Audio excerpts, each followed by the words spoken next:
Hi, and welcome to Where's the Cat? A podcast series of short plays written and performed by members of the Wharf Writers Group. Each episode may make you smile, it may make you think, but it will certainly have you coming back for more. There's comedy, there's drama, and everything in between. Whatever your taste, there should be something for you to enjoy. A Remnant of Cloth by Karen Ellis.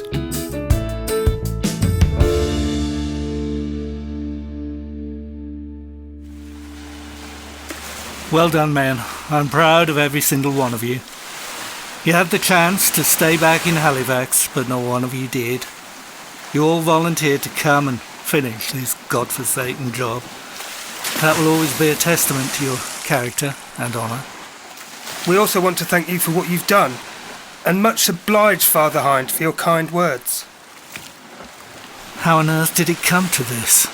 The arrogance of man, the queen of the ocean, the grand, unsinkable floating palace. Well, look how that's turned out. Oh, but she was grand. She was so incredibly grand. I felt rich for the first time in my life. I knew that there were some real wealthy folks on the upper decks, but seriously, I couldn't believe my luck. Everything was new. Some areas smelt of paint. It was warm, even when the temperature outside dropped. And every bed had a thick, soft blanket on. Not like this prickly, thin ones that we had at home. There was a sink between the bottom bunks and running water, and each room had a switch which turned on an electric light, on and off like magic. There were white panelled walls and salmon pink floors. She really was like a palace to us. And the food, fresh bread, fruit, ham, smoked herrings, roast beef and gravy, 3 meals a day. I've never eaten so much in my life. There were cream china plates and cups and bowls with little red flags on, and cutlery clean enough to see your face in. Oh, am I talking too much? It's just, I need to tell you everything before everyone forgets. Keep focusing on why we're doing this, men. If you need more space on deck, take them down to the forward cable tank. It has been prepared. Is that the spring sun on my face? Sorry, chaps. You're going to have to help me move if you need more room. That's it now. We've done all we can. We're taking just over 200 back, but there's nearly 1,000 still out there somewhere.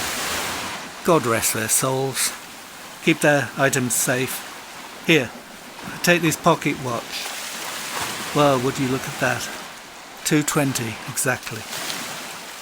My parents gave me that for my 21st. I still don't know how they managed to afford it. Look at you, young man. All smartly dressed in your Sunday best. Yeah, smart. Hear that, Mum? Oh, she'll be so proud.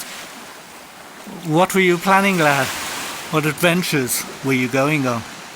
I'm a dreamer. Always have been. Always looking to the future in a world so much bigger than my own. I had this small tin globe in my bedroom at home. It squeaked as I spun. I'd had it since I was a kid. Every night I'd give it a spin before going to sleep. I'd stop it with my finger, and whatever place I landed on, I'd add it to my list of places to visit. I'd fall asleep dreaming of exotic places like Brazil and Abyssinia. I've no idea where they were like, but in my mind they were colourful and vibrant, full of music and mystery. So many people, so many faces. I don't know any of you, but I will remember you for the rest of my life. I will think of you when I take my final breath, and I will see you looking up at me when I close my eyes for the last time. No one knows the responsibility I feel. I can't. I won't let you down because you deserve more than this, so much more than this. We know what you've done. We know that you put your own safety at risk to find us. We begged for help that night. Begged for someone, anyone to turn back. But they didn't. They just rowed further and further away. We were just voices in the darkness to them, screaming out until the ice-cold water replaced the breath in our lungs. And there was just a silent stillness. That's it, men. 7 days out, We can do no more. Document all you can. Turn the ship around and head back to port. Proceed with care. It's choppy out there, and we're still in an ice field.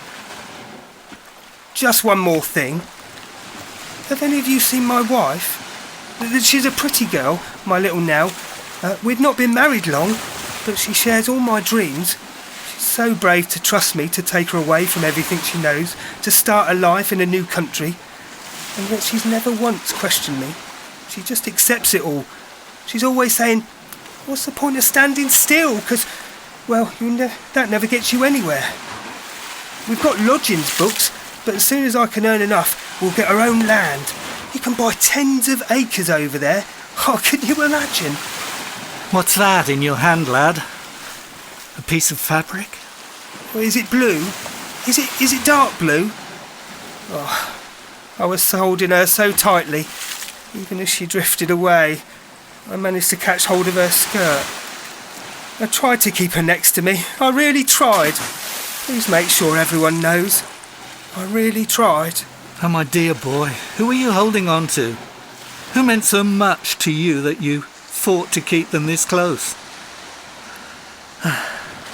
Second officer, log this against this number, please. I have a feeling it's precious and so much more than a remnant of cloth.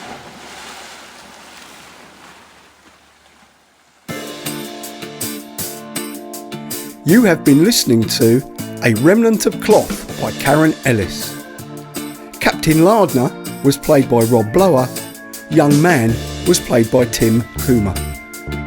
This series was recorded at Elm Grove Studios, Cairn, with editing and mixing at LG Studios, Hilperton. Production script by Paul Snook and read by Ian Diddams. Music, editing, sound design and production by Alex Brunsden. This has been a Where's the Cat production 2024 by the Wharf Writers Group. All copyrights are held by the authors. If you enjoyed this episode, why not subscribe and get notifications about new episodes wherever you get your podcasts. Thank you for listening.